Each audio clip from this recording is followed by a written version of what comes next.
surrounding Baltimore. Don't ask him about preseason games, oh no. Stuffing things in Griffin Basso. Despite it being on the internet, he can call it what he wants, so Glenn Clark Radio.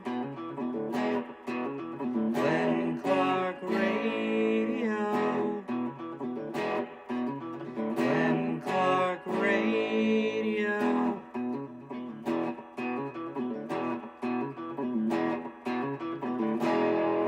Duke sucks. And good morning. It is a Tuesday edition of Glenn Clark Radio. I'm Glenn. He's Griffin. And we'll bring in our guest in 1 second. But I figured let's do a quick recap of the Orioles game.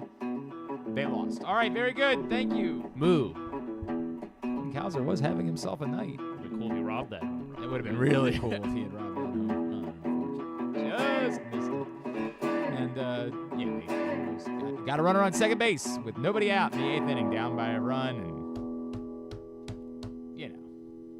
you know.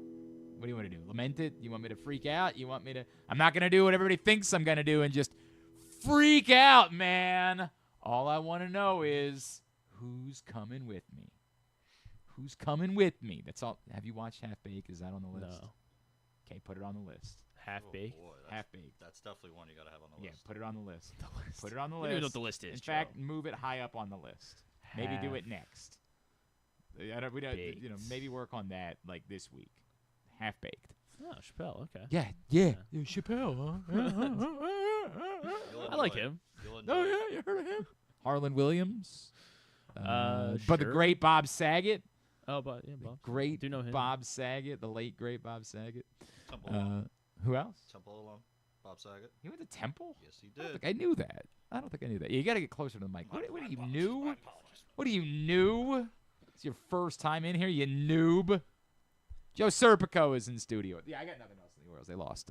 Kyle Bradish is back. He'll pitch tonight. So we have that to look forward to. I will enjoy watching Kyle Bradish pitch. It was fun watching Venus Williams play tennis last night. She was never going to win, but for a minute, she definitely sold me on it. Like, for a minute, I was like, maybe. When she won the second set, I was freaking out.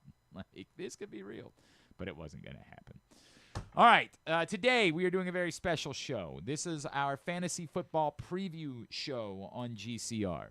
Joe Serpico, PressBox Fantasy Football analyst, has joined us in studio. Good morning, Joe. How we doing, gentlemen? Good to see you both. I'm again. all right. Joe was asking when it is that I'm going to pay my penalty from picks last year. Griffin? Never. At some point, I guess. This is the thing. We'll do it. I promise I'll do it. But my producer needs to produce. I mean, I've been producing some good shows, I think. I do feel like there was multiple parts to this bet, too. All you got today was Joe Serpico. Like, no. I'm sorry. Hey, Joe, we're really glad you're here. That's fine. Ken I Zalis thought that will was. join us a little bit later on, I Joe. said I got Joe Serpico, and we're like, perfect. Yeah, Don't have right. to do I was anything excited. else. I was very excited for this show. Yeah, we'll get to it because we got to start up picks again in 2 days. Oh wow, yeah. Yeah. Maryland So plays I've had a football few people game. reach out. I think I've got an idea. I think we're going to maybe go a little bit less completely off the reservation and do a modified version of the 24-hour game. I just think we're going to do it with one of our sponsors. So I got to work on that and make sure they're on Gotcha. board with us to make sure that we can do it. Will they be sponsoring us through the rest of football season, that kind of thing? Yeah, all of those things. Like, if Waffle House sponsored us, we do 24 hours at Waffle House. They don't. So we're going to try something else. And I will work on that today and tomorrow and hopefully be able to roll that out when we do picks on Thursday. All right, so with that being said, today's show is brought to you by Game Day Men's Health, GameDayMen'sHealth.com. Sign up for your free testosterone test. If you're low T, they've got you covered. If you're not low T, and I found out, for example, that I'm not low T, that doesn't mean that you, if you're a man of a certain age, you're not feeling sluggish or run down or just dealing with what you're dealing with. They've got you covered. They put me on peptide protein treatment, and it has been a game changer for me. And for you, it might be that. It might be that you really are low T. It might be that you're experiencing other things that men of a certain age experience, whether that's performance issues in the bedroom or stubborn belly fat. You don't look like Joe Serpico. Joe, take your shirt off. We're not that good right now. Let's put it that way. I don't know. Joe looks pretty good to me. But if you don't look like Joe Serpico, if you're just saying, I've reached a certain age and this belly fat just won't come off, and I go to the gym every day, which is how a lot of us feel. Game Day Men's Health. Owings Mills, Frederick and Columbia. And Frederick, 240-931-3717. In Columbia, 443-266-3505. And in Owings Mills, my preferred Game Day Men's Health, 443-264-4454. All right, Joe, let's knock him out. Later on, we'll have KZ come in and we'll do a fantasy draft. But let's talk. Number one, rank right now, top 5 PPR going into the season. Easily number 1 is Jamar Chase. There's no debate as now. Let's talk about that. All right, let's start by having this conversation. Sure. I have messed around a little bit. I've done some of these mock drafts the last couple of weeks. Oh.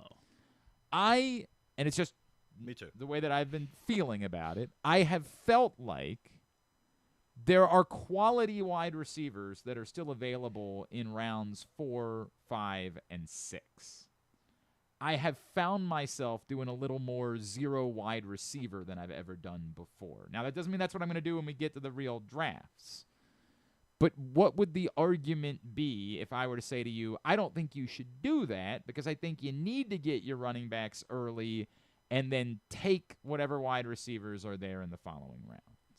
Well, I think like I said before, if you have the number 1 pick, you go with Chase. Then when you get into picks 2, 3, 4, the 5 range, that's when I've kind of adjusted now to the fact that I'm moving up all the running backs just because of the scarcity of that position. You're right. Wide receiver is hella deep this year. It's very deep. There's guys you can find in the 6th, 7th, 8th round that I'm very comfortable with that make my, let's say, number 2 receiver. I don't know if I can go as far as to say I want to go 0 wide receiver. My kind of approach has been 1 of each in the first 2 rounds and then kind of go from there. You kind of let best player available happen. But when you have the number 1 pick, it's Jamar Chase. He's just the no-brainer. I mean, we've even seen it already in the preseason. They wanted to get hot because they've kind of started slow out of the gate the past couple of years being the Bengals. Those two being Chase and Burrow, they're off to a red-hot start already. So I'm all in on Chase. He's finished as a top 10 receiver every year he's been in the league. He's arguably, let's say, whether it be him or Justin Jefferson, are probably your 2 best receivers in the league right now, whether we're talking fantasy or just the real-life game. So Chase is the guy for me, number 1. And then, like I said, you can go through the next 4 or 5 running backs and then build your team from there because there is so many wide receivers. It is very, very deep. So what's the rest of your top 5 then? So I have Chase as 1, and then I have Bijan 2. I have Derrick Henry 3. Then I've got Justin. That's bullish on Derrick. Now, is that unique to half-point PPR or? I don't care what the. Okay.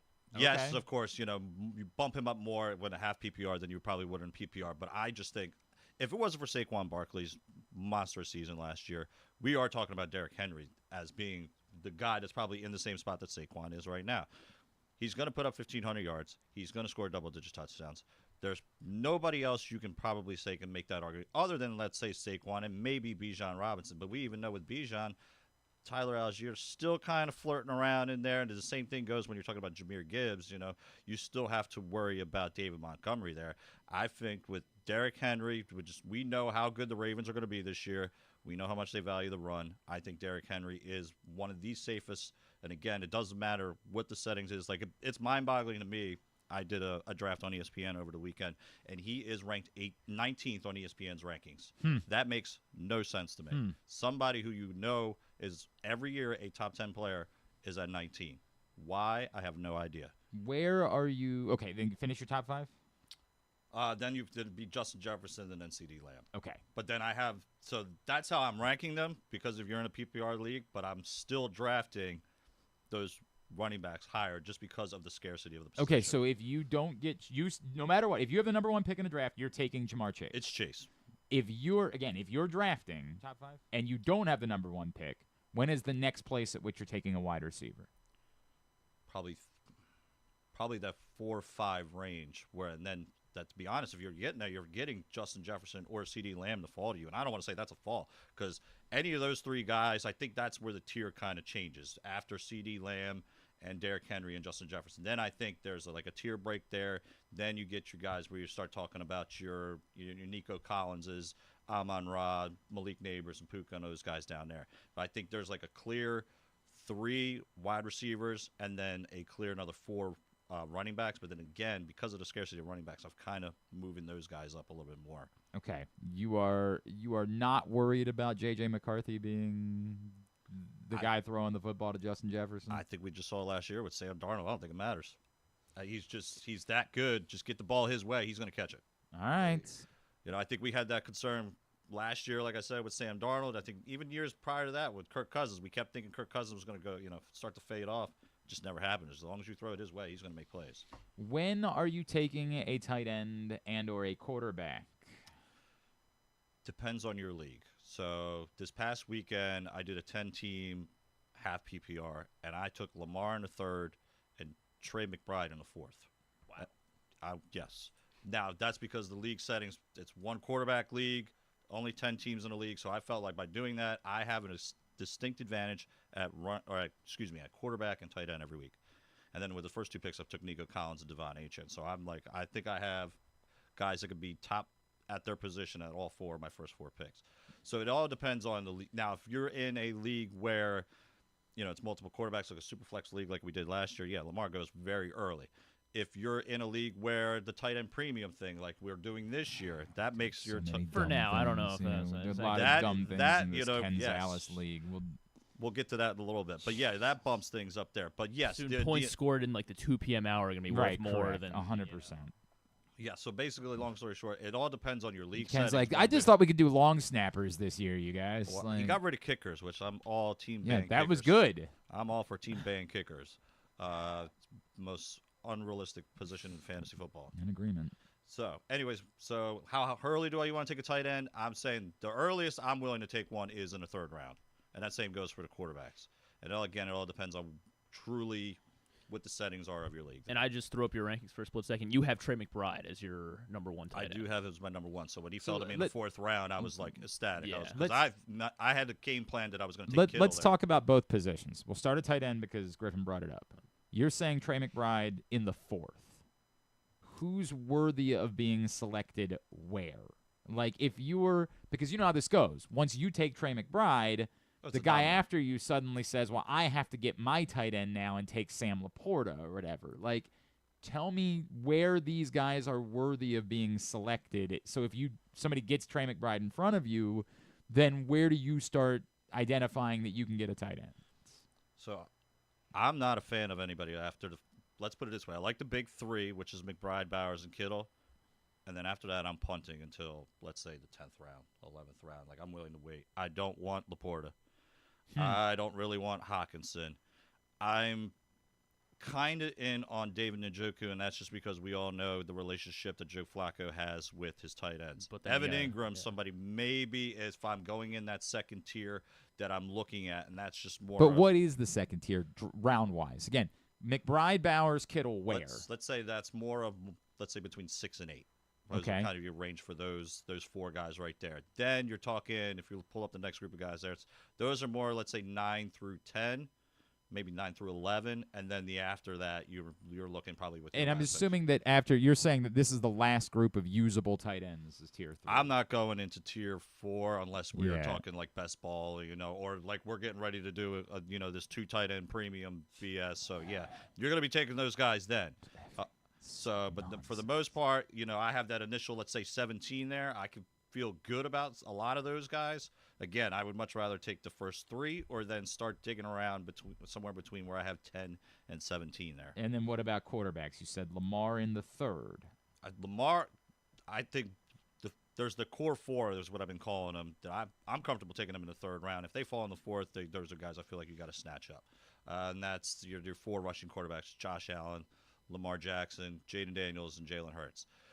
Joe Burrow, he's hard to figure because you want to put him in there with the tier 1 guys, but then if he doesn't put up the touchdown numbers that he has in years past, he doesn't fall in with the other 4 just because of the rushing value those guys have. So I have him at 2, but he almost is like should have his own tier, I feel like, just because he is above, to me, Kyler Murray, Patrick Mahomes, Justin Fields, and Bo Nix.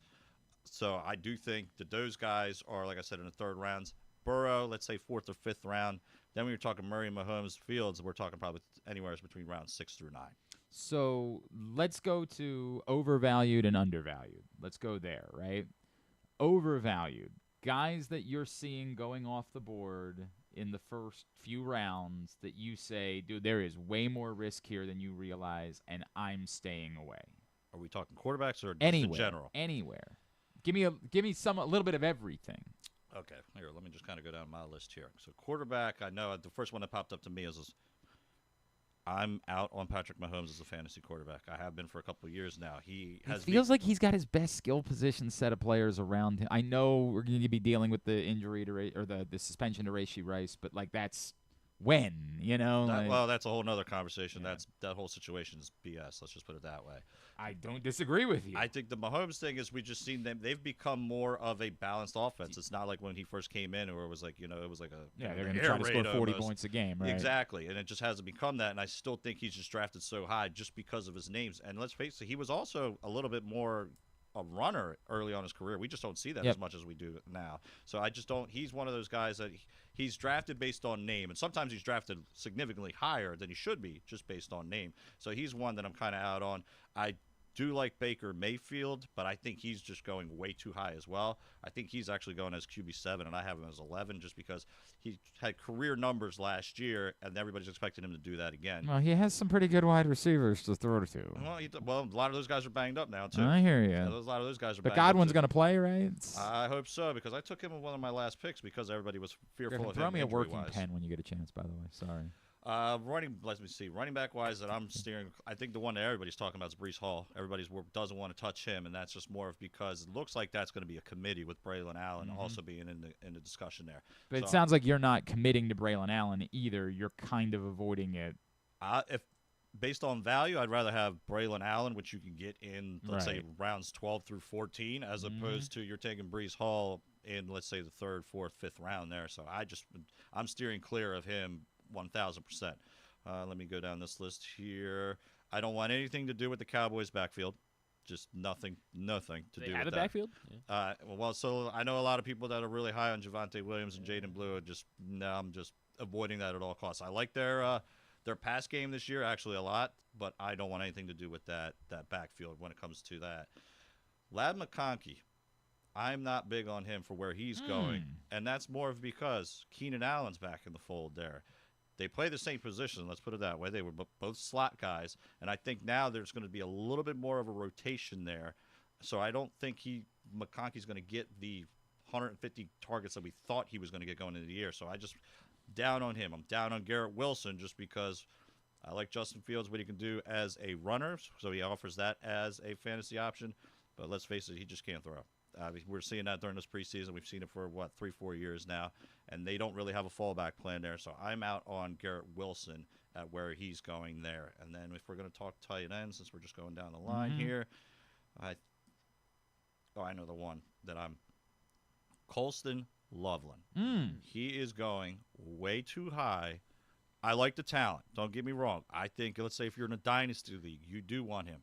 I do not like him this year with Cole Kmet still around. Cole Kmet can be out after this year, so I think that's going to be a little bit of a rotation. And then there's just too many mouths to feed, not just including Kmet. When you think about with Burden being there, DJ Moore being there, and then I'm really big on Roma Dunzier this year too. And then let's not forget that I do think that DeAndre Swift is going to be a factor as a pass catcher as well. So I just think there's just too many mouths to feed to rely on Colston Loveland, where he's going, which is often around the same place where you can get Tyler Warren, who I am very big on because he's exclusive to the job in Indianapolis. All right, now let's go the other way. Who are the guys that are being severely undervalued? Where they're getting selected? All right, we'll do this in order. So the first one that I'm going to say is Drake May for quarterback. I think he has all the potential to actually finish as a top 12 option. Now, I have him at 14, so it's not like I have him, too far behind. But I do think he's somebody that has top 10 potential just because we saw flashes of it last year. He does offer a little bit as a runner. Last year he had no receiving options around him. Let's just put it that way. They're giving him a little bit of help this year. So, but aren't they about to trade what's his face? Who's what's his face? Oh no, never mind. They're trying to trade for Jacoby Myers, right? Isn't that the story? Yeah, That would actually make me like Drake May even more, to be really honest with you. I would love that. One more quarterback I'll throw out there. I don't know if you can really call him. Maybe he is being undervalued, but it pains me to say this as an Eagles fan, but Dak Prescott. I think we're forgetting how good he was just a couple years ago. He requires him to stay healthy, however. Well, that's the case with just about everybody. Yeah, but him and uniquely. Yes, I agree. But it's when he's healthy, the Cowboys' pass offense is humming, and they're going to need it because, like I just said about their ground game, which is going to be god awful this year. I think between Lamb and Pickens and Jake Ferguson, I think we're going to see the Cowboys air it out a lot. So they're definitely, and he's going out somewhere around 15, 16 at quarterback. So when you can get him that late, I actually really like that value for Dak Prescott there. Okay. Again, pains me to say that as an Eagles fan. Running back. Let me. The guy I've been targeting a lot. I could cheat and just say Bill, but I feel like everybody's been talking about Ja'Cory. JCM. Yep, I feel like everybody's been talking about him. So the guy that Where is it appropriate to take him though? I took him in the 10th round. Okay. In that 10-team league.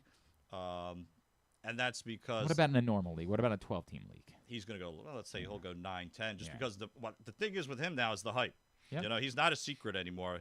You know, with everybody's a fantasy expert nowadays. So like, there's no hiding him like you could in years past. Everybody's talking about him, and now with the trade of Brian Robinson, it just escalated. And where is it appropriate to take Eckler then?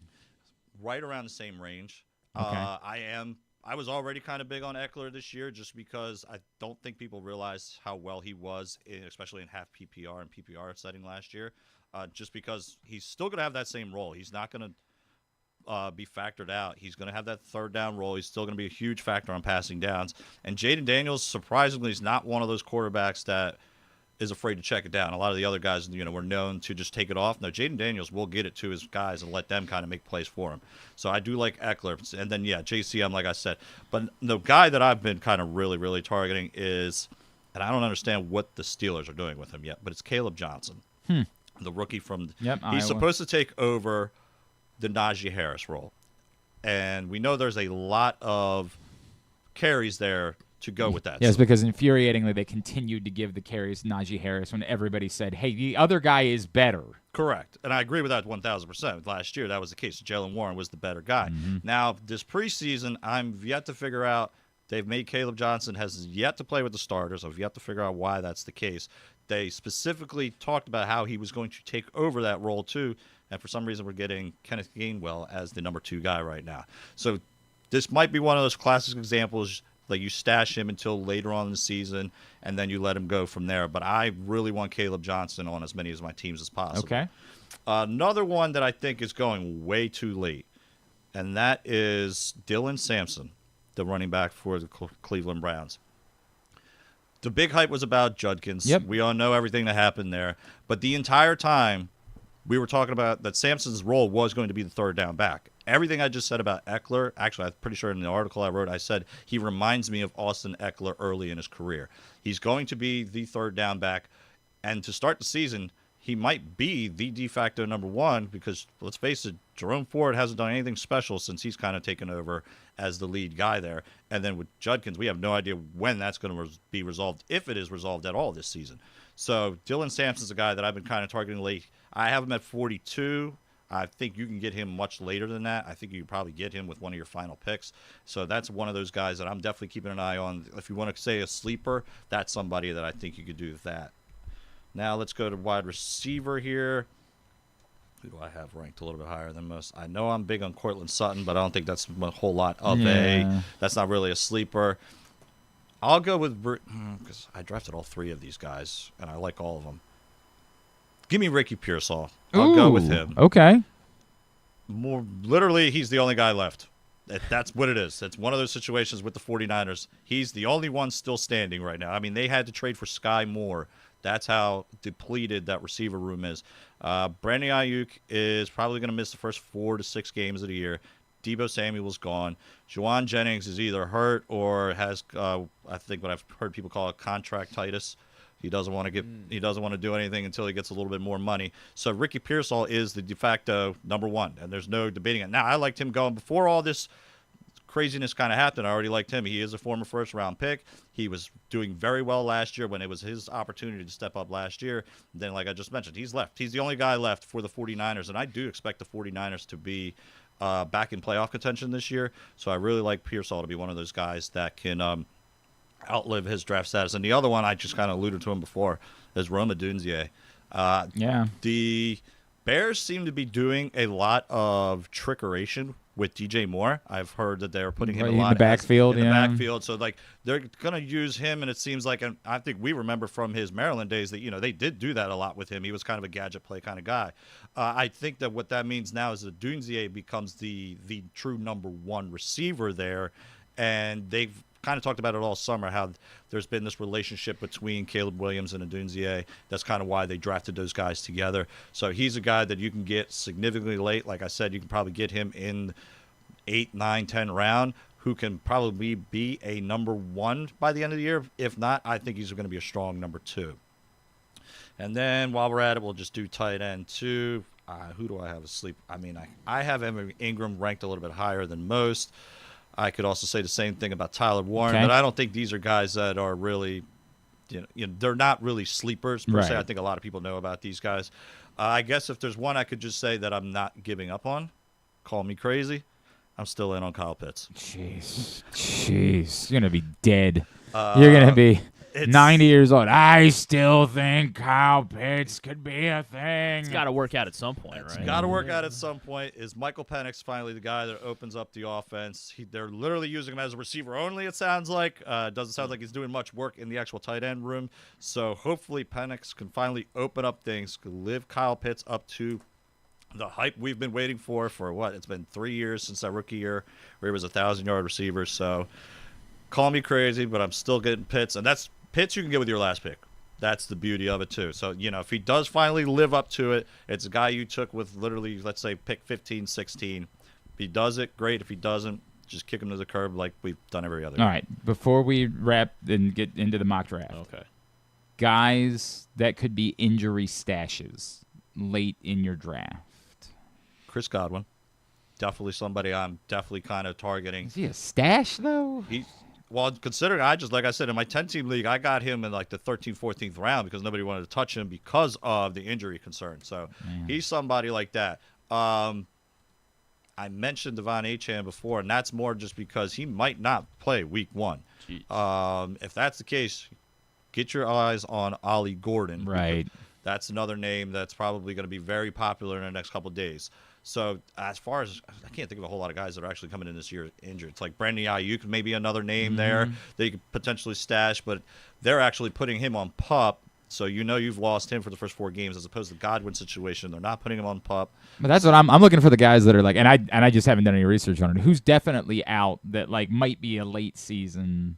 That's the thing. We don't really have that guy right now. There wasn't like I knew going into last year I was stashing Jonathan Brooks. Yep. We don't really have that guy this year. If you could, I know most leagues don't allow it. If you could stash Judkins, that's right. But he's not going to take up your IR spot or something like that. Yeah. It's kind of hard to say somebody. There's not that guy that's like banged up that you can really just stash right now. Knock on wood. It's been a relatively injury-free offseason as far as for fantasy purposes. So we don't really have that guy going into this year, and there isn't really that injured rookie that's coming in to like worry about that with as well. Quick. Rashee Rice, then. How do you handle him? That's a tough one, just because the whole situation, because he was the one that I labeled as a bust. I have him outside of the top 100. Wow.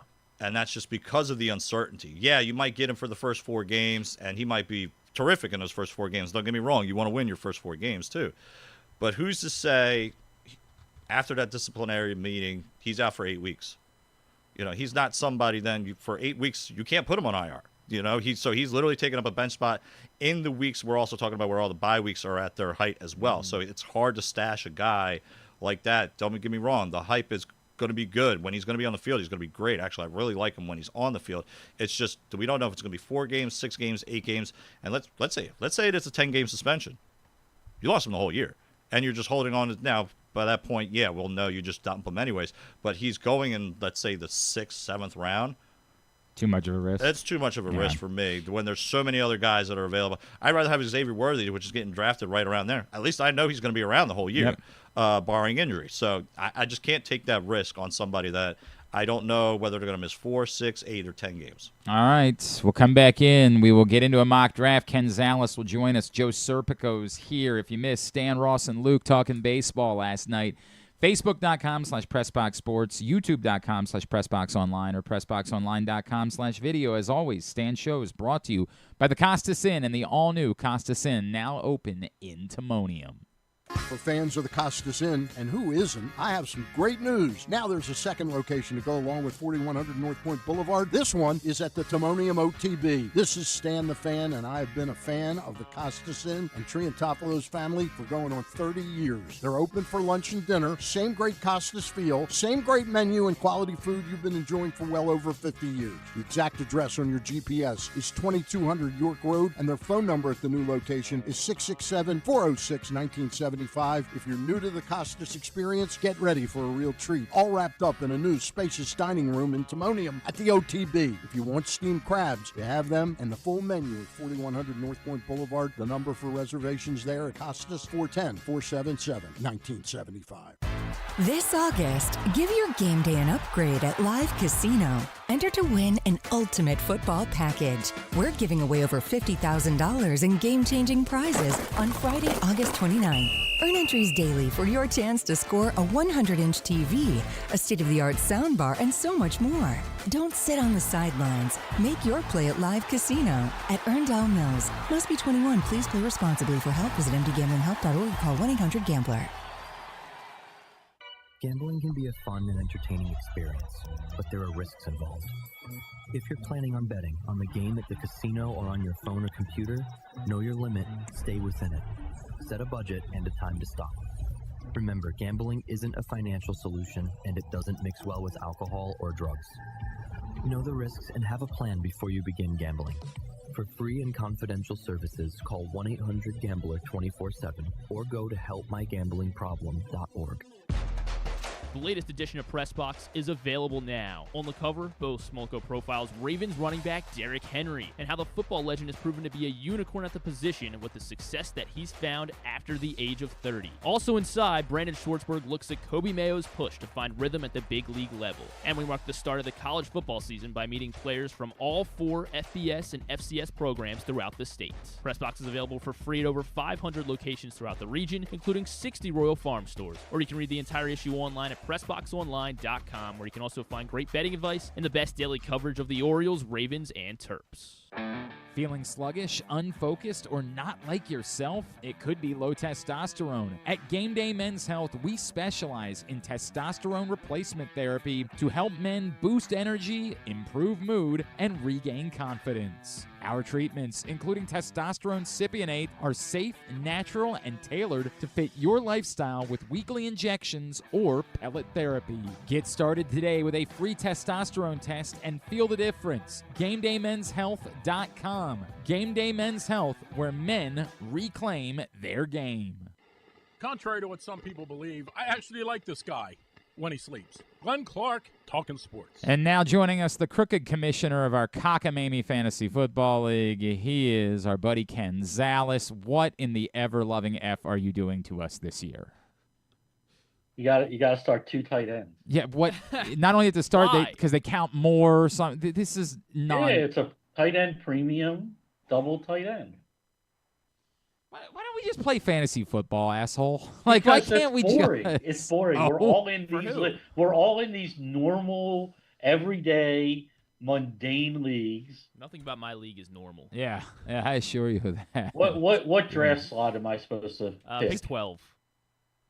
Do 12. I don't know. Pick one. Who cares? I don't care what you pick. Just pick a draft slot and let's go. I did.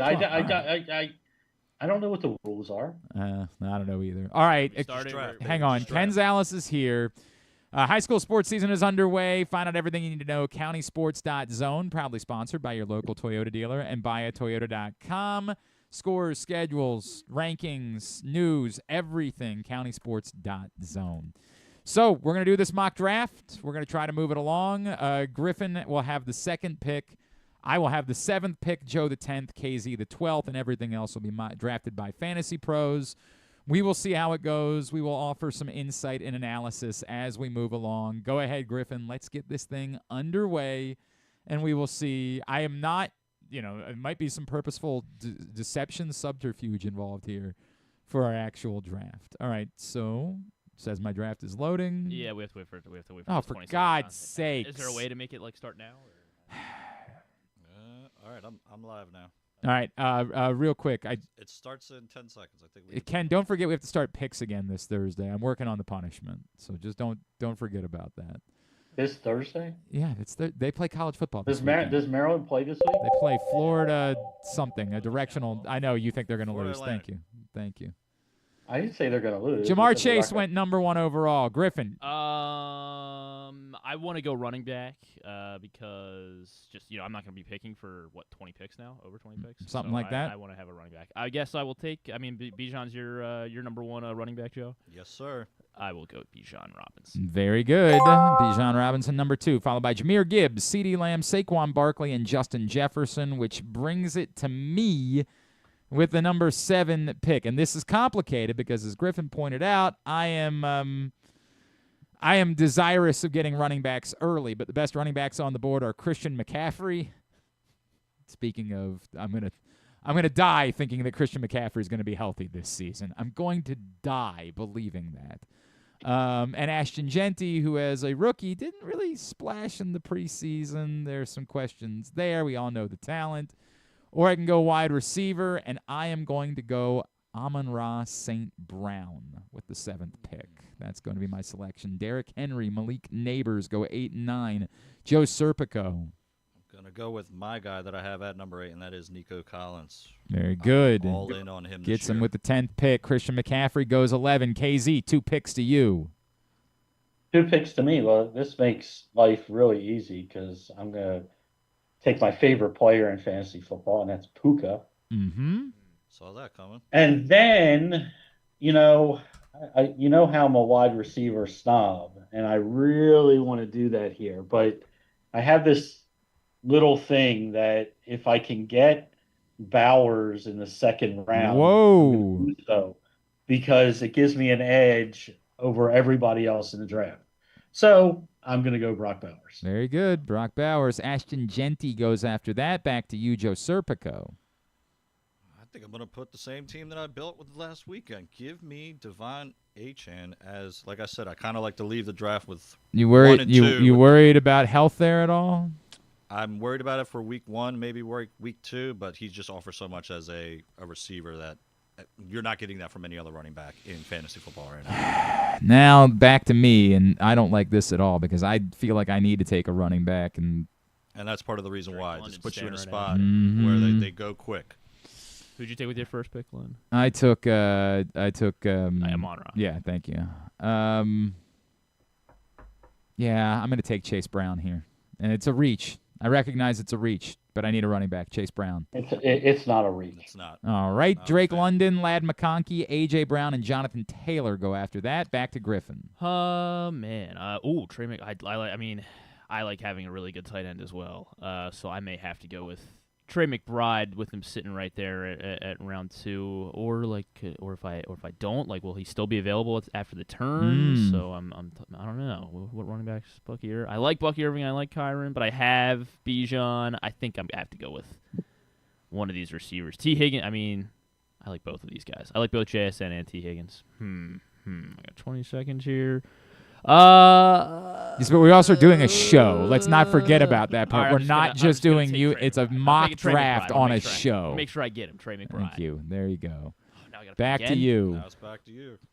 All right. Well, now I get my choice of either of those receivers again. They think I should take. I don't know. Why is it different percentages every time? JSN. Jackson Smith and Jigba, followed by the way, the picks before Jackson Smith and Jigba, Lamar Jackson did go at the back end of round 2. Bucky Irving, and then after Jackson Smith and Jigba, Garrett Wilson, Kyron Williams, Josh Allen, and Omarion Hampton, which comes back to me. So far, I've got I have Amon-Ra St. Brown and Chase Brown. I don't think I can build all Browns on my team, although I've done sillier. I sweat about running backs. I'm going James Cook here. James Cook, followed by Joe Burrow, T. Higgins. Now back to you, Joe Serpico. I'm going to go with the next tight end in the order here. I'm going to take George Kittle. Everybody getting froggy at the tight end position. Like I've said, I need to have one of those three. Otherwise, I am not touching it until, let's say, rounds 13, 14. So if I can get one of those three, I'm all in. Then Tyreek Hill goes after George Kittle. Ken Zalis, 2 picks to you. I don't have a running back yet, which is kind of weird for me. But I'm not. You know what? I am going to take one here. I'm going to go Kenneth Walker, which if healthy, I like Kenneth Walker a lot, man. If healthy is wonderful. And then my favorite. I'm going to go a little early with something because I would normally take Devontae Adams here, but because I have Puka, I can't do that.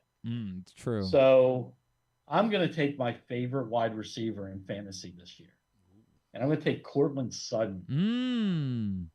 Joe was just raving about Courtland Sutton a minute ago. That was just about to be my guy. DJ Moore goes after that. Back to you, Joe Serpico. It was going to be Courtland Sutton, not going to lie to you. So if I can't get him, I'm going to go the other strategy I've been talking about.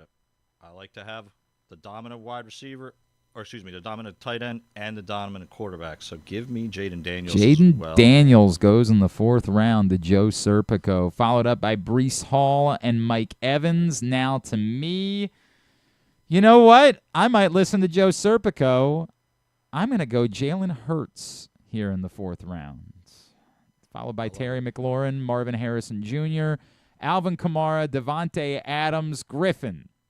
I think I'm gonna grab a running back with one of these 2 picks I have here. The question is so they're saying DK is the best receiver left on the board. Then I'm just gonna go ahead and maybe it's a reach. I'm gonna take Travion Henderson right now. I think I like his pass catching upside in New England. All right. After that, DK Metcalf, Chuba Hubbard go off the board. Back to you.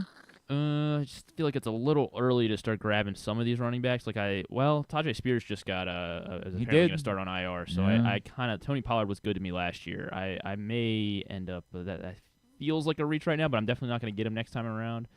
I don't like any of the quarterbacks. I do like Devontae Smith a lot. I'll take Devontae Smith. Devontae Smith goes to Griffin, followed by Tet McMillan, Xavier Worthy, James Conner, and Jamison Williams. You know what? I'm going to take Tony Pollard because of what you just said. Because early on this season, there's no split there. He is very playable early on this year. Then Jalen Waddle, George Pickens go off the board. Next to you, Joe Serpico. I'm going to take the guy that's supposed to play the Jahmyr Gibbs role in Ben Johnson's new offense. Give me DeAndre Swift. Especially considering I think after him, there's a little bit of a drop-off at the running back position of guys at least that are starter-worthy. There's more guys that are in timeshare, so give me DeAndre Swift here. Calvin Ridley goes next. KZ, 2 picks. Well, the first one's easy because I'm trying to come out of every fantasy draft this year with Courtland Sutton and also Zay Flowers. So I'm going to take Zay Flowers there.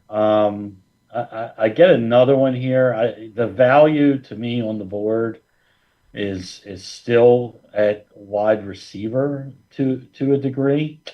I'm going to go a little bit risky because I have 3 wide receivers already. I may even have 4. I can't count, but I have 3 already, so I can afford a little bit of a risk.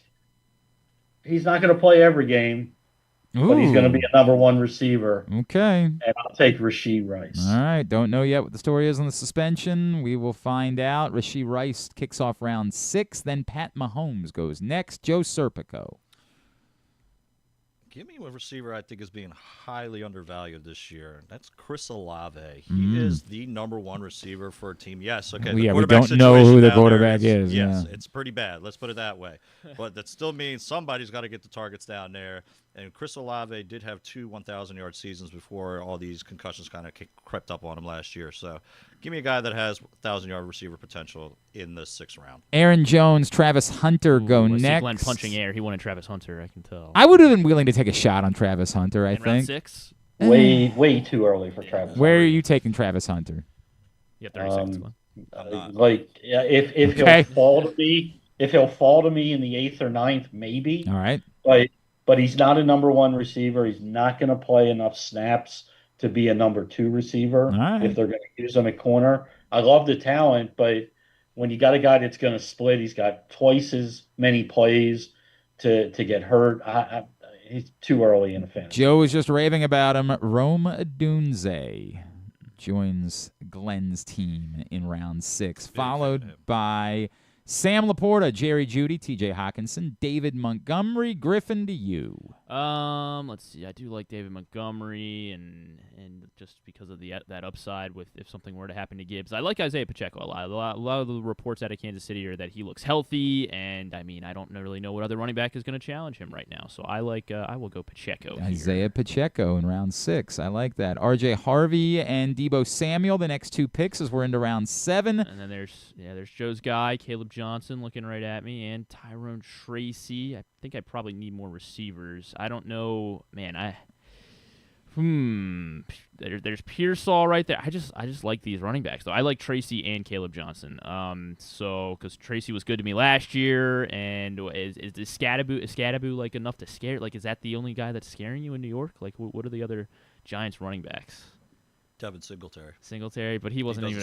He didn't do anything last year. I'm going to take Tyrone Tracy. Tyrone Tracy, followed by Baker Mayfield, Jawan Jennings, Chris Godwin, who we were just talking about, goes in round 7. Way too early. Bo Nix, then after that, and it comes back to me, and I have been burnt on this guy before. Don't do it. Oh, I know how you feel. I mean, but you are certainly not the right guy to talk about this topic with. Oh man, I could take another one of Joe's guys right out from under him here. Depends. Who's my guy? Well, one that you were just raving about a minute ago. You were just raving about Ricky Pearsall a second ago. I picked Stephon Diggs. I did it. Thankfully, this isn't a real draft. I don't think I would do that in a real draft. But I think that it's worth the shot just because we're bullish about Drake May. Emeka Ibuka and Mark Andrews go after that. Joe Serpico. Yeah, I'm going to have to do it. I'm going to go Ricky Pearsall. I get it. I mean, I just talked about him, 10 minutes ago? So how much I like him this year. He is the number 1, and I'm getting him in the 7th round. I think by the way, the 7th and 8th round might be my favorite area. There's a lot of guys. You say he's the number 1. Why do you not think Jawan Jennings is the number 1 there? Because he's not there. What? He's hurt. He's hurt and he wants out. He's hurt and he wants out. I didn't know about the once out part. Yep. I did not know about the once out part. He asked for a trade, so, I mean, a lot of receivers ask for trades. That's and we see how a that fact. goes. But yes. He wants out, and we don't know if he's actually injured or he's faking an injury right now for a contract. All right. KZ? Jordan Addison went after that, by the way. I need a running back. I'm breaking out in hives. There's a couple I like here, but I'm going to go with the upside guy here a little bit and go Jordan Mason. In Minnesota now. Minnesota, Jones has been banged up a little bit this year, over the last couple of years. So there's some issues there. So he's got a chance to play a whole bunch. Next, what round are we in? We're starting off the 8th round. 8th round now. So 8th round is where I tell people to take a quarterback. So I'm going to take a quarterback that I don't have a quarterback, do I? No, I don't have a quarterback. So give me the guy that can run a little bit and look really good, and can he stay healthy? And I'll take Kyler Murray. Kyler Murray leads off the 8th round. Next, Jacoby Myers, who might be dealt as well, goes. And then Joe Serpico, back to you. Well, if we were doing our 2 tight end premium league here, there's a bunch available to me here. Mm-hmm. So I really like Njoku and Evan Ingram this year. But since we're not doing that for this exercise, another guy I talked about before, give me Caleb Johnson. I do think ultimately he is going to take over as the lead back for the Steelers. It may not be the first couple weeks, but when it's all said and done, he's the guy you want to have in that backfield. Brock Purdy and Khalil Shakir go after him, which comes back to me, and I do not have a tight end. And you just brought up a couple of tight ends. I really do like Evan Ingram this year, so Evan Ingram will be my pick. And after that, we go to Jalen Warren, Joe Mixon, Justin Fields goes off the board in round 8. Cooper Kupp, now in Seattle. Griffin, to you. I really need some receivers now because I kept putting that off because I kept seeing running backs I liked. So let's see, looking at the guys available, I could go Pittman or Josh Downs. I don't mind an Indy receiver just because I don't think they're going to be very good, so they'll be throwing the ball a lot. There is something to be said for that. Pittman's up there. I like Christian Kirk because if Houston's good, I think they can be good enough to support 2 wide receivers. I'm just going to go ahead and take Pittman. He's the highest rated one there, and I think he's the number 1 there as well. Very so I will good. take Michael Pittman, and I could grab Christian Kirk right here. Matthew if I wanted Golden, J.K. Dobbins go with the last of round 8 and the first of round 9, and then back to Griffin. Yep, still need a lot of receivers, so I'm going to go Christian Kirk right here to kick off, or second pick of round 9. Not bad. This is what I'm talking about with the wide receiver depth, Joe, that like guys that you can still get that you feel like are you're going to be comfortable with. That's not bad. Travis Etienne, Cam Scattaboo, Travis Kelsey, Jamison Williams are the next picks. Then back to me. 7th pick of round 9. I was really hoping to get a running back here, and I just don't. There's nobody that I love. I'll take the shot here on your guy Bill. It's a reach, but I'm going JCM here in round 9. I'm not gonna lie to you, that was where I was going next. I might be buying in on the hype a little bit too much. That might be ridiculous, but I'm taking him. Austin Eckler, the other Commanders running back, goes right after that. The first defense comes off the board in round 9. Sure, Denver Broncos. Now Joe Serpico. Give me my favorite handcuff running back. It's gonna be Zach Charbonnet. I get it. Just You know you suck. I try my best at that.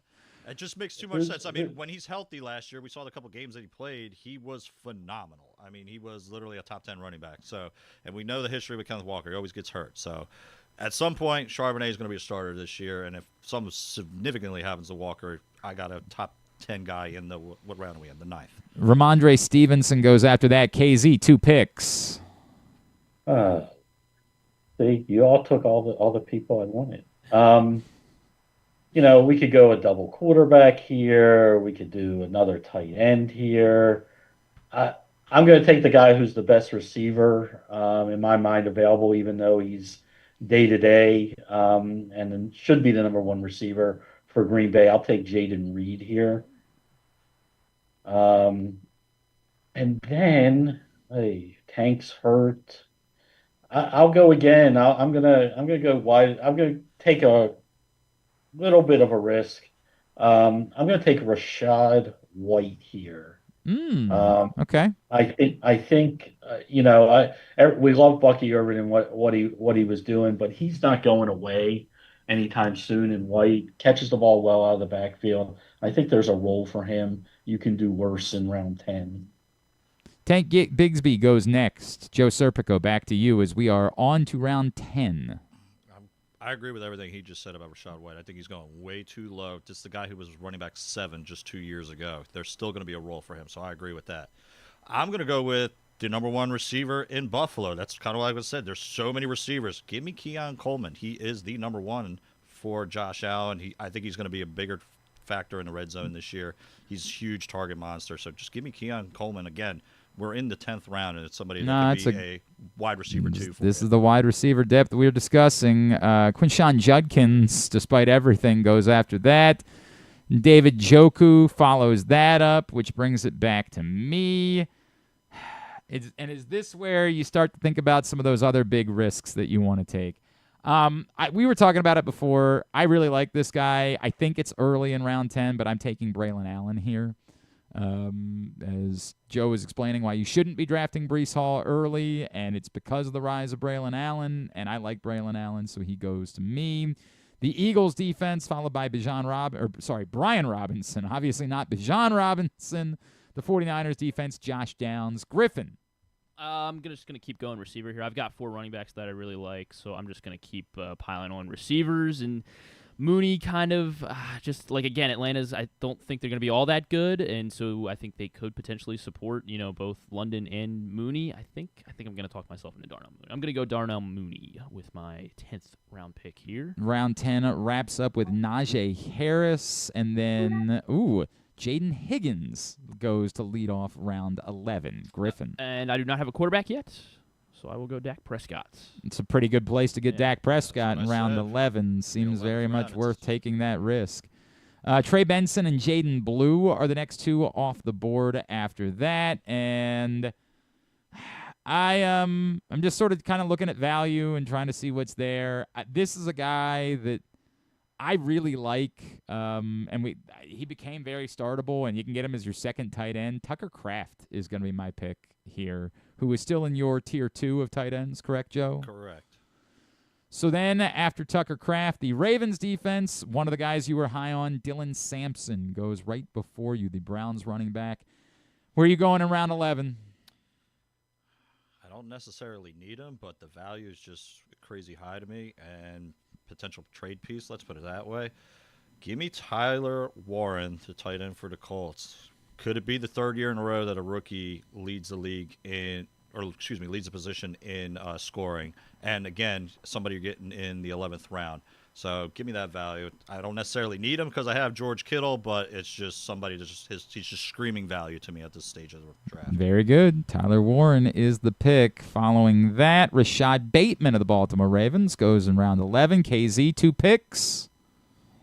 So we're gonna double up on running back here and start taking some guys that have high upside as backups. The first one is Ray Davis out of Buffalo.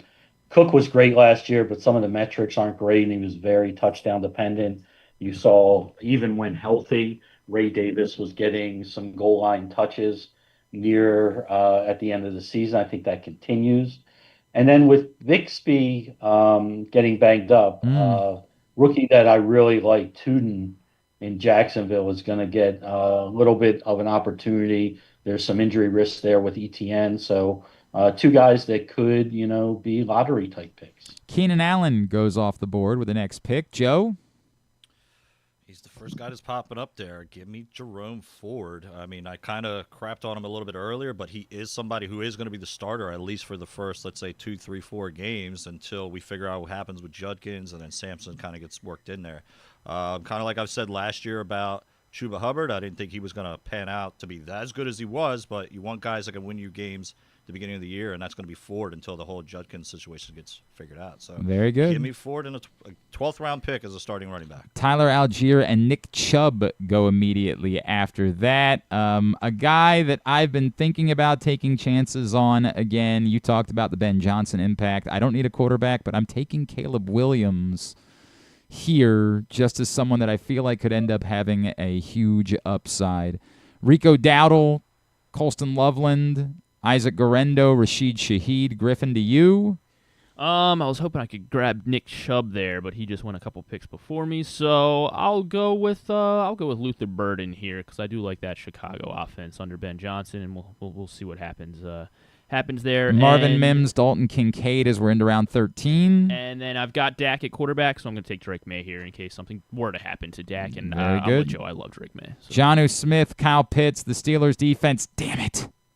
Ollie Gordon goes right before me. Boy, I wanted that. Boy, did I want that. All right, I could use some wide receivers on my bench. Eek, there is not a whole lot going on here. Yuck. What do you do with any of this? I'll just take Hollywood Brown.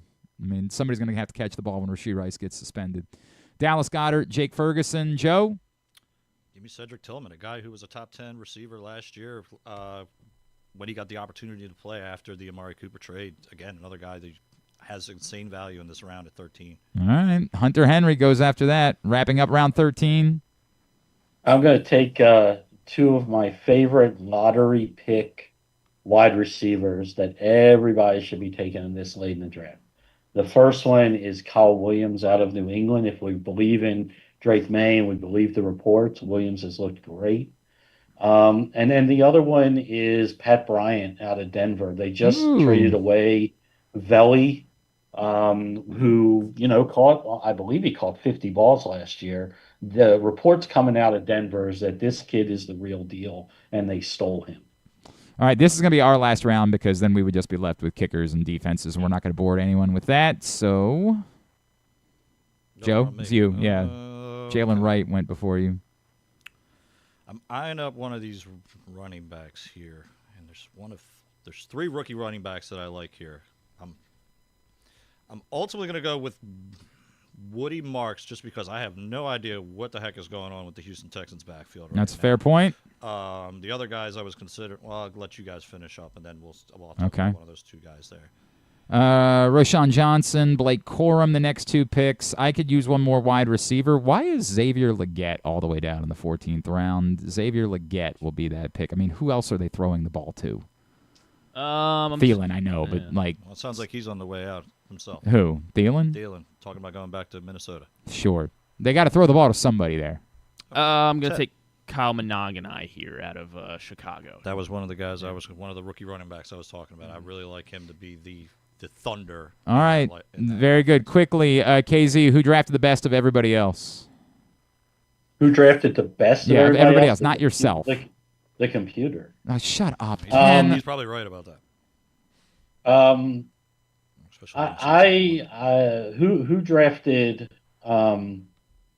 Who drafted second? Who's Neighbors? I think that's Griffin.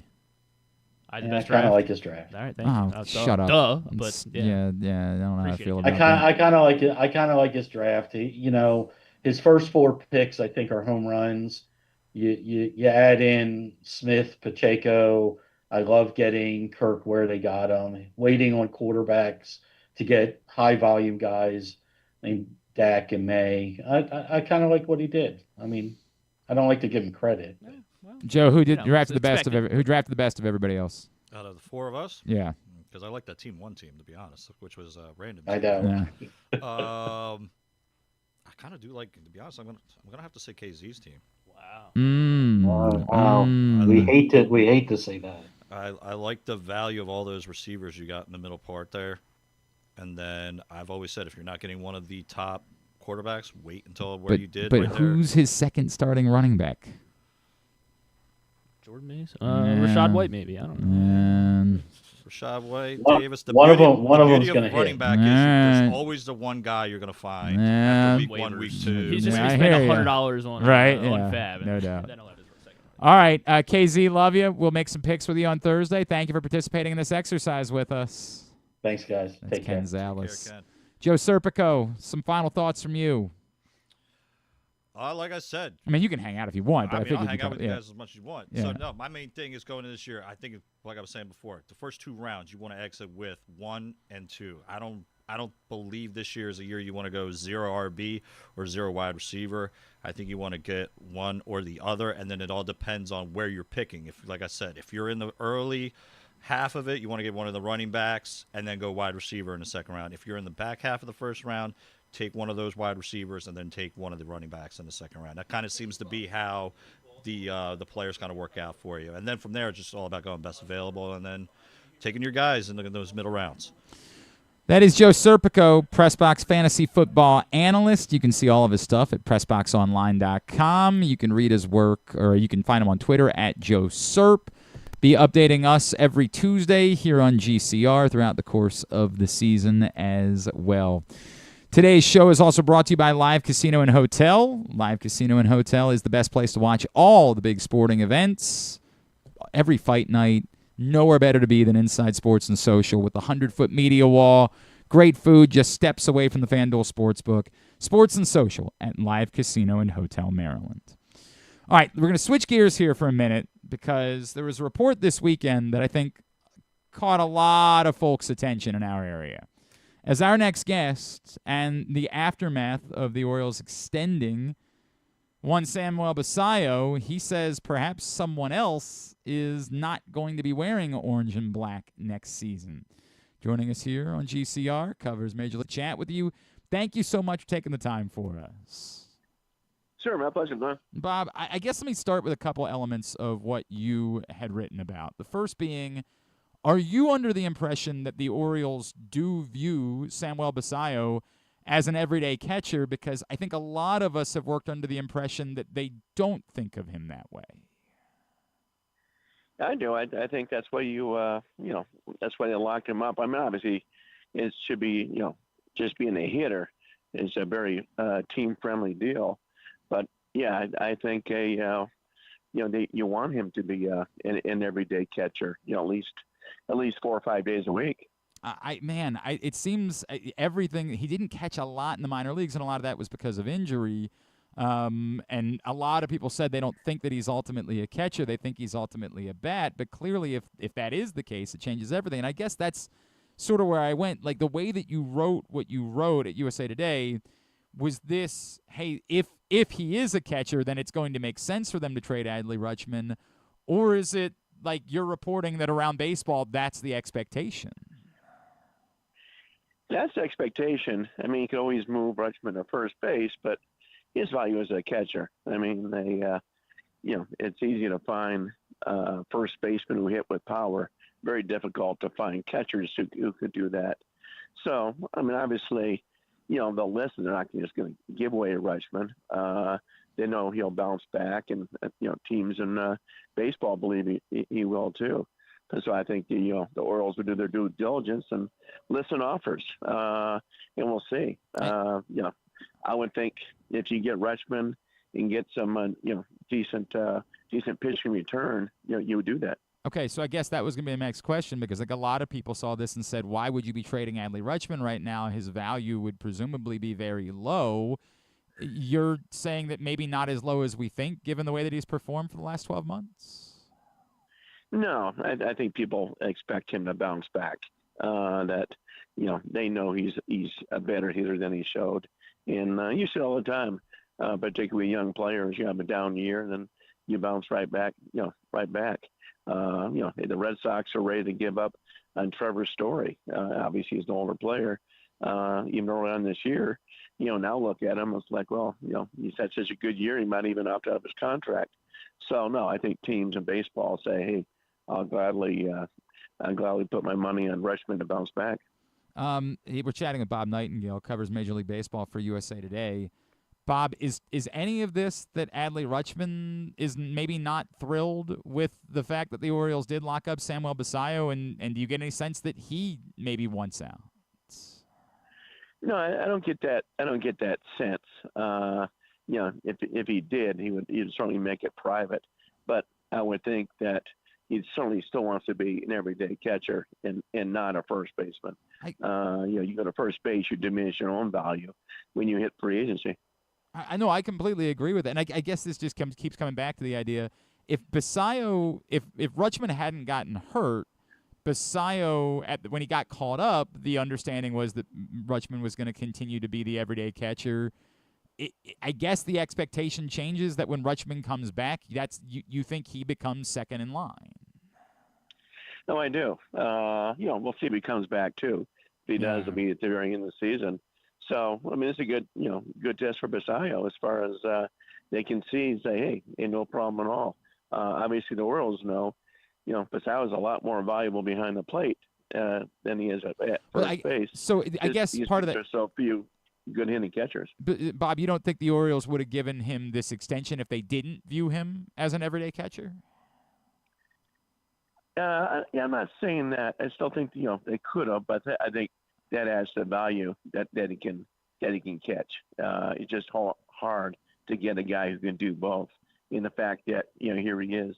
Hey, you got the job. You got the everyday job. It shows you that they believe that he can be an everyday catcher. Bob Nightengale, USA Today, is with us here on GCR. Bob, is there any argument at this point that perhaps Adley Rutschman needs a change of scenario, that things have gone so poorly over the course of the last year that, like, getting him back to being Adley Rutschman just might require him being somewhere else? That's always a possibility for sure. When guys, the expectations are so big and so great, and being that number one pick and a Bobby Witt and everything else, that a lot of times a change of scenery helps. I mean, look at an Andrew Vaughn. He was with the White Sox and was a really big disappointment. I think he was the third pick in the country. Yeah. He gets traded to Milwaukee Brewers and becomes a stud. If I pose it this way, because the last line of this blurb that you wrote, look for him to be wearing another uniform come spring training. But based on what you said earlier, is your sense that they prioritize, they know they need to trade Adley Rutschman this offseason, they're going to get it? Or is it just we're going to make him available, but we're only going to make the deal if we get in return a serious amount, something that's more reminiscent to what Adley Rutschman's value was perceived to be maybe going into this season? Yeah, certainly the latter, that they think that, they're not going to give him away. They're not going to trade him unless they really believe it's fair value and everything else. So, no, I just think that there'll be a lot of teams clamoring for him, and they'll get an offer that's going to be too good to pass up. And it's a really interesting scenario that presents itself moving forward. And obviously, if the Orioles do view Basayo this way, then it kind of feels like they almost have to do it because the value of Rutschman's bat is not overwhelming at the moment. Bob, I just wondered what you make of the Orioles doing this with Samuel Basayo and what it might mean. Obviously, Mike Elias had been general manager in Baltimore for 6 seasons and hadn't extended a single player or given out multi-year contracts. What does this perhaps mean for what the Orioles are going to do business-wise moving forward? Well, I think it was such a good team-friendly contract that the reason they did it. So that doesn't mean they're going to do that with anybody else. Always takes two to tango. Obviously, Scott Boras represents a number of players, and he'll give an extension through arbitration years, but not dipping into free agency. So I just think it was a deal that they thought, hey, we got to take this. It's a great deal for us, and we'll see if any other agent or player feels the same way. So I think that's the only reason he signed. It's not like, okay, now they're going to sign 3 or 4 more guys to extensions like this. To your point, Jackson Holliday, Gunnar Henderson, Jordan Westberg are all Scott Boras clients, and you don't think there's a deal like this to be done with any of those guys? No, only up through to free agent. Up until free agency, through the arbitration years, but not free agency. I can't think of a player he's done that with. He just realizes that free agency is so valuable. So, but he could take a guy through arbitration, but so what? That doesn't mean anything. Right? Yeah, well, that doesn't really help anything. You had him under control anyway. Right. There's no real reason to do that. Is it not like we're obviously, Bob, we're still dealing with a lot of the questions about this organization. They need a manager. Is it your belief that Mike Elias will continue as the Orioles general manager moving forward? Yeah, I would be absolutely shocked if he wasn't. You're just talking about one bad season here. The rebuild has worked well. They just haven't taken the next step. When Elias was in Houston, they did the same blueprint, and that was the original of it. And then when they needed pitching, they went and got it. They traded for Garrett Cole. They traded for Justin Verlander. And I think that's where the Orioles realized, okay, this winter, you got to do something. You got to make some trades or sign some free agent pitching. And I think they'll definitely do that. And they certainly have the farm system to do it. I know that when the Orioles made a managerial change, you said that you thought Ryan Flaherty was going to be at the top of the list. Are you still of the belief that might be the direction they look manager-wise? Only if they look outside. Obviously, Orioles have had a good record. I think tied for second or third best record in the American League, if I can think right, over the last few months. So they may say, you know what, this is our guy. So I would think a better chance of just staying with what they have than looking outside, just because the records look good. That is true. They've been better. There's no doubt about that. And do you really believe that Mansolino could be the guy? I do. I mean, it's, judging by the record and everything else, it seems like they've performed well for him. Why not? It's particularly, the big thing is down the stretch here. How hard do these players play, when they're out of the race? I think that'd be key too. Now, if they just go a belly flop here in September, might be a different story. But if they play the way they've been playing, why not keep them? One guy we didn't talk about when we were talking about extensions is Trevor Rogers, who obviously has been brilliant. Could you see the Orioles trying to go down that road and lock him up? And what would it's such a funny thing because you want to say maybe you could get a favorable deal at the moment, but if he pitches like this, he'd be set to break the bank next offseason. Yeah, it's a tough call. I mean, what if he doesn't pitch like this? What if he pitches like he did beforehand? Right. So, yeah, it's a tough call. I mean, obviously, you go through him and his agent to see what it will take. If he wants to be paid like the way he's pitched this year, probably not going to get it done.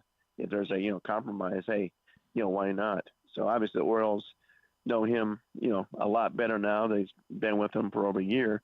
But we'll see. I don't think there's a pressing need to do it. You're still going to get him under contract, for reasonable price next year. If I'm the Orioles, I'd prefer to wait to see what he does next year to see who the real Trevor Rogers is. Bob Nightengale, usatoday.com is where you see his stuff. At B Nightengale is how you follow him on Twitter.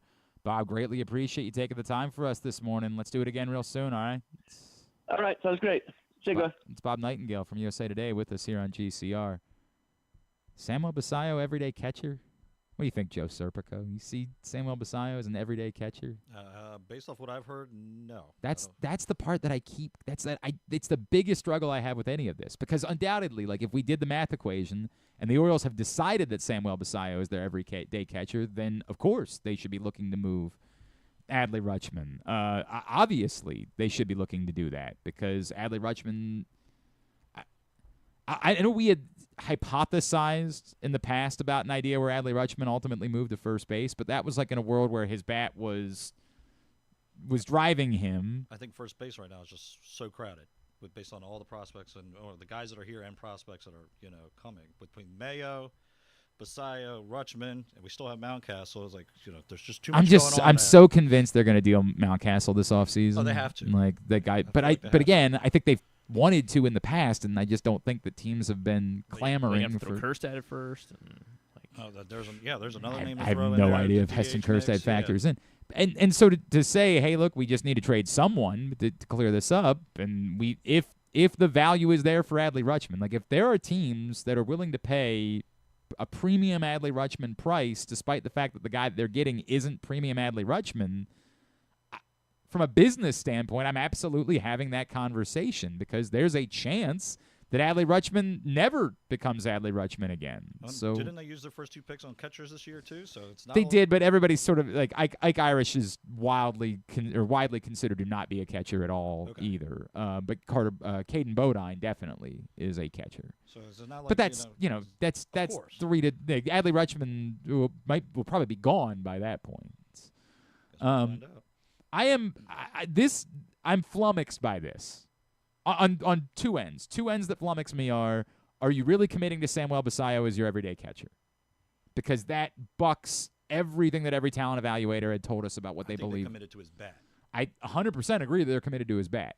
If Bob Nightengale knows, because around baseball, they've said, the Orioles have made it very clear, Samuel Basallo is their catcher. Mm-hmm. If the Orioles have decided that, that's light bulb moment. Like, that changes things. And then what is Adley Rutschman's trade value?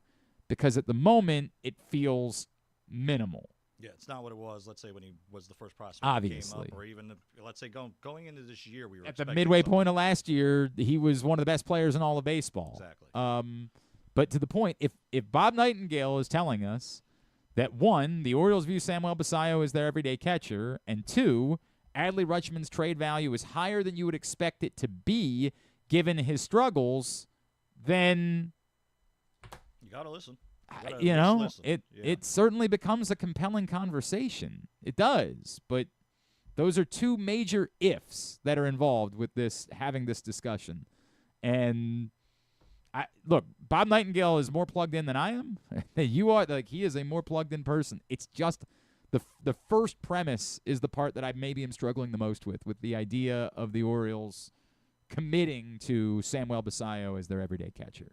And it was how quickly this came out after this contract signing too. It Well, wasn't. I think a lot of people sort of presuppose that meant that Adley Rutschman's camp was behind this. But again, like, have they been told that Samuel Basallo is the everyday catcher moving forward? That part of it is wild to me, man. Samuel Basallo got called up to not be the everyday catcher. Exactly. Did that change only because Adley Rutschman got hurt? And then when they got hurt, they were like, well, now he's the everyday catcher for the next 6 years. Well, I love how they made that announcement, and then he didn't play that night, too. Yeah. Well, I mean, part of that, they also have to protect his at-bats to make sure he's still a rookie. He's still a rookie next year. They do have to do that. I don't disagree with that in theory. I don't in theory disagree with that, but I do understand they're protecting his at-bats. Everything about it is weird, man. It's just a weird conversation to have because...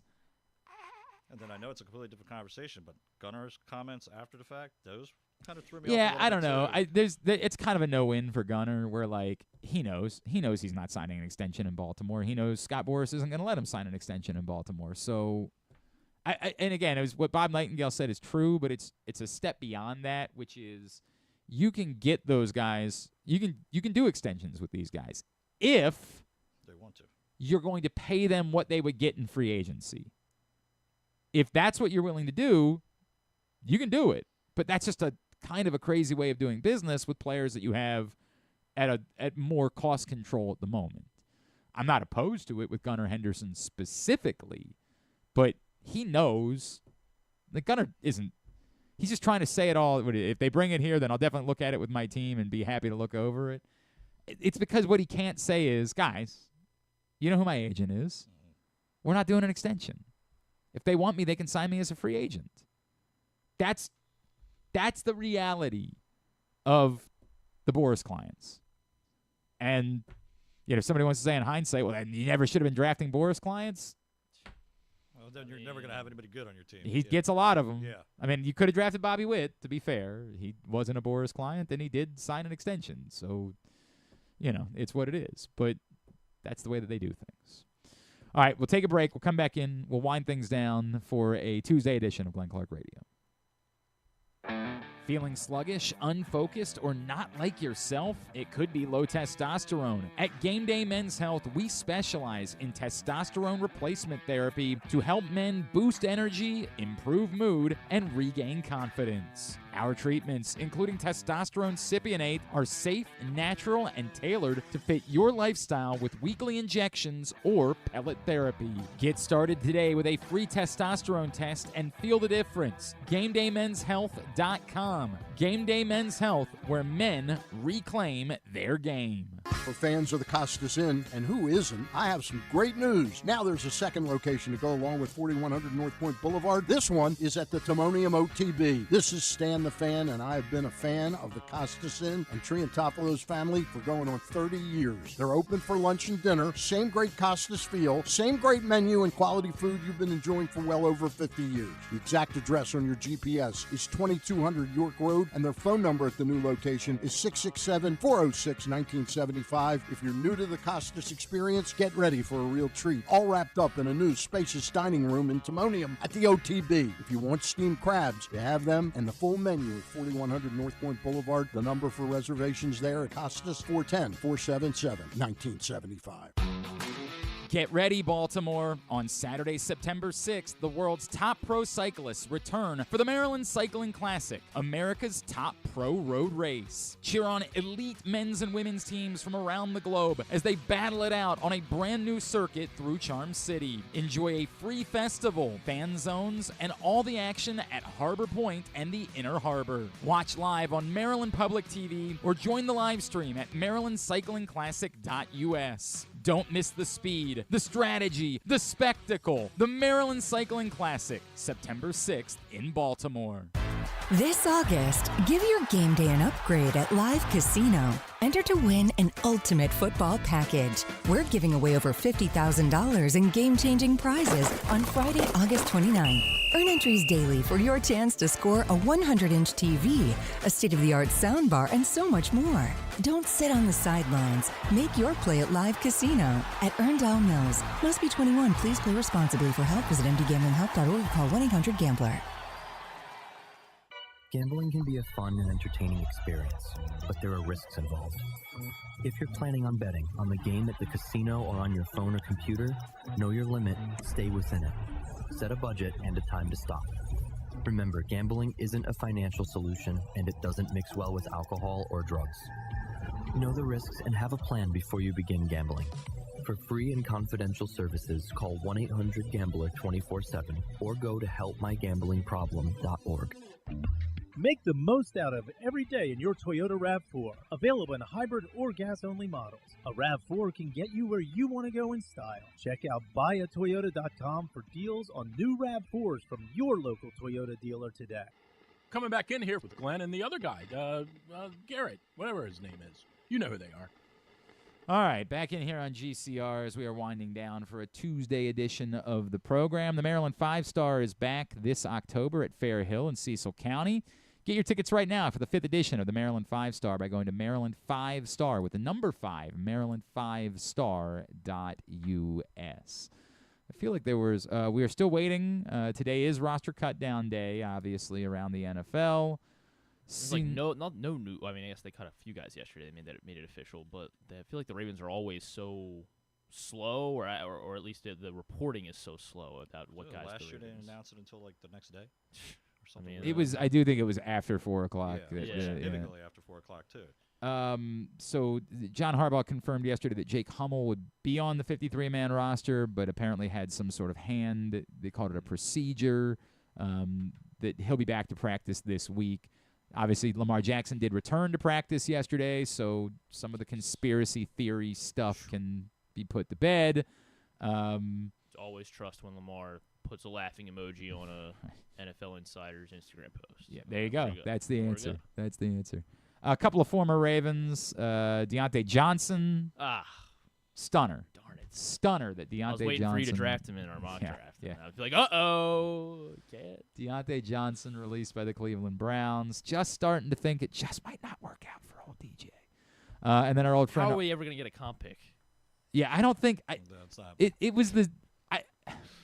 There's not a lot of things that I laugh about, but that was absolutely one that when people were like, "Oh, this is so smart," the Ravens, claiming him again because now they get are you guys out of your ever? Well, then why did they claim it again?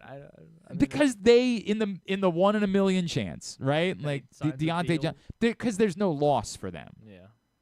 And I'm not beating them up. You know what I mean? There was nothing wrong with them claiming him again because again, it is the. What if for some reason Deontay Johnson shows up this year inspired at a training camp and looks like a completely different version of himself and does make a team and does play well, then you can get a draft pick. Because all the things could happen and you don't get a draft pick out of it, but it was never happening. It was never going to be a thing.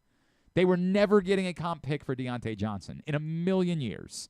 It was never going to happen. Do it. By all means, go through the exercise because literally all it is like an email. But that's the end of it. You're never going to be rewarded with that. I just remember how funny it was seeing people this is the brilliance of the Ravens, this. They're not putting him back on the roster. They're just going to. Look, the Ravens do some things really well. There's no doubt about it. This was never that. This was. But if it worked, then. Yeah, it was never going to work, Griffin. Our old buddy Arthur Millette was released by the Houston Texans today as well. So. Bummed for him. I know he was excited about that. We will continue to monitor it. Also, part of the reason why it takes a little while is the Ravens are monitoring to see who's released by other teams or who other teams perhaps start sweating their desire to trade. KJ Handler was cut by the Bills. Yeah, I'm going to say no.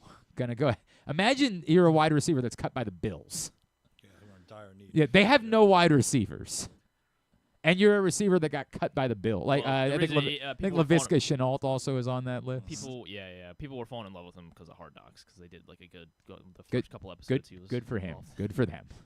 You're a wide receiver. That's an every summer thing where somebody falls in love with one of those guys that is not making the team anyways. The Bills have no wide receivers, and you got cut by them. That says a lot. And no is unfair. We just did that mock draft, and their number one went the 12th or 13th round. That just tells you. And by the way, I really do like Keon Coleman for what it's worth. Same. I think he's a football player. That just shows everything. Yeah. And I try to think of anything else that was. Oh, we saw Kenny Pickett got traded again. Yeah, so I guess that sets the tone for the Browns to keep both rookie quarterbacks. Sam Howell went to the Eagles, right? Yeah. You excited about that? It's backup quarterback. I think. I'm terrified that John Mechie's a thing. I am terrified that they're going to make it work with John Mechie somehow. Everybody. I thought the same thing about Jahan Dotson last year. That's other fair. Than to play in the Super Bowl, Dotson really didn't. That's why they anything. traded for him. Yeah, right. So vision. maybe a little bit of an upgrade as a third guy, but the Eagles always seem to find these little guys at this time of the year, and you're like, okay, let's see if it works, and then does or doesn't. We'll see what happens. Roster has to be at 53 by 4 o'clock, but to the point, we have no idea exactly when we are going to see what the Ravens roster, the official 53-man roster, is. Tommy DeVito got cut by the Giants. That one was I'll one. take him as our third string. Come on. There's no chance there's going to be a third-string running back. Malachi Corley was cut by the Jets, which was a little surprising, just a year removed from being a third-round pick there. And Mecole Hardman has been cut by the Packers, which was an interesting way to learn that Mecole Hardman was playing for the Packers. Yeah, you just gave me some info right there. I had no idea that was the cut. And I was like, how about it? How about it? All right, anything else that we needed to cover today? Robert Woods was cut by the Steelers. Because they're going to go with no one. They're just going to. Got DK. Like, DK versus the world. But like Robert Woods was potentially their number 2 wide receiver. Like they have no obvious number 2 wide receiver in Pittsburgh. It's gonna be Calvin. I guess they really want Roman Wilson to work out. They're riding out in Calvin Austin. To your point, those are their next guys. I'm trying to think of who else is even on the depth chart. Calvin Austin, Roman Wilson. Scotty Miller is still there. I forgot that. And Ben Skralnik is still there. Yeah, it's wild, man. All right, very good. Let's get a tidbit. Tidbit is brought to you today by the print issue of PressBox. Joe Serpico's guy, Derrick Henry, on the cover. Amen to that. He says you could take him with the number 3 pick in your draft. Wow. So I have the second pick. Should I? I should take Bijan. I mean, Bijan offers more to you because of the receiving upside, but if you want somebody, you're saying that when I was sitting at 7 and I went Amon-Ra, I should have gone Derrick Henry. Absolutely. All right.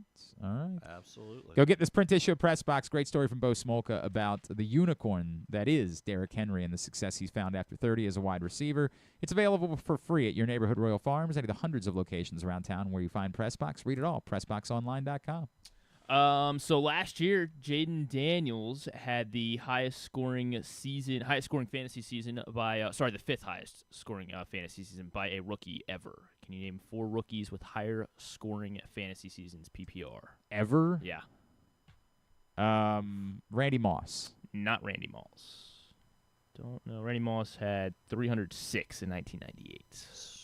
He was 16th most. Saquon Barkley. Yes. Saquon had the third most by a rookie in 2018. 385. Jane Daniels had 364 last year. How about Adrian Peterson? No AP. How about I'm trying to think of other quarterbacks. Andrew Luck? No Andrew Luck. There's only one other quarterback in the top 5. RG3. Not RG3. Ezekiel Elliott. No Zeke. Zeke is 9th.